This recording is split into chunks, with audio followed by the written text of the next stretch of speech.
Bila Allah tidak menghendaki kita lagi, Allah akan sibukkan kita dengan urusan dunia. Allah akan sibukkan kita dengan urusan anak-anak. Allah akan sibukkan kita dengan urusan menjalankan perniagaan dan harta. Allah akan sibukkan kita dengan urusan mengejar karir, pangkat dan jabatan.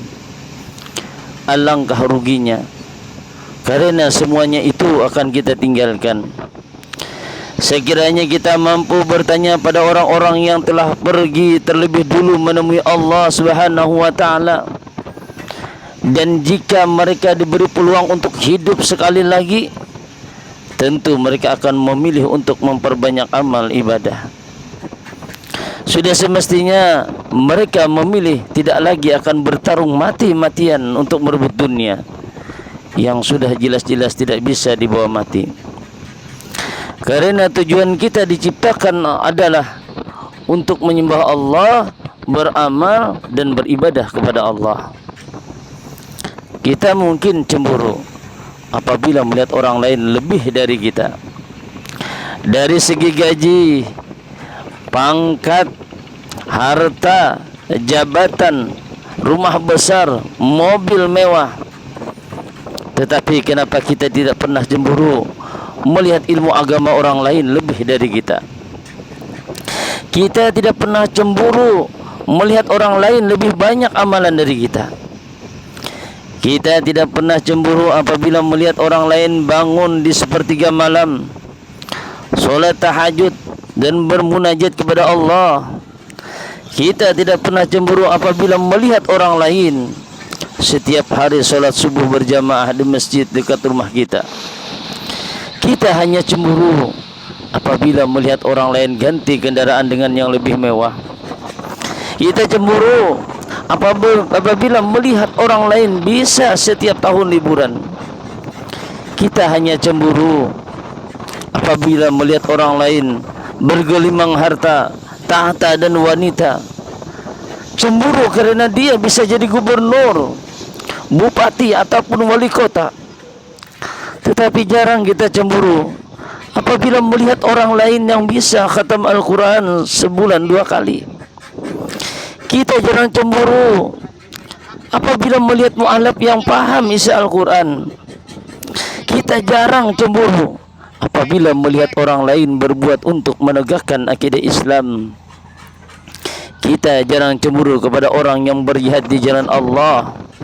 Kita jarang cemburu kepada orang-orang yang mewakafkan dirinya dan semua hartanya di jalan Allah. Setiap kali menyambut hari ulang tahun, kita sibuk mau merayakan sebaik mungkin, tetapi kita telah lupa dengan bertambahnya umur kita. Maka panggilan ilahi makin bertambah dekat. Kita patut bermuhasabah mengenai persiapan ke satu perjalanan yang jauh, yang tidak akan kembali untuk selama-lamanya. Karena hidup di dunia menentukan kehidupan yang kekal nanti di akhirat. Sesungguhnya mati itu pasti, alam kubur itu benar, hisab itu benar, mahsyar Allah itu benar, surga dan neraka itu benar. Penyesalan itu selalu terlambat.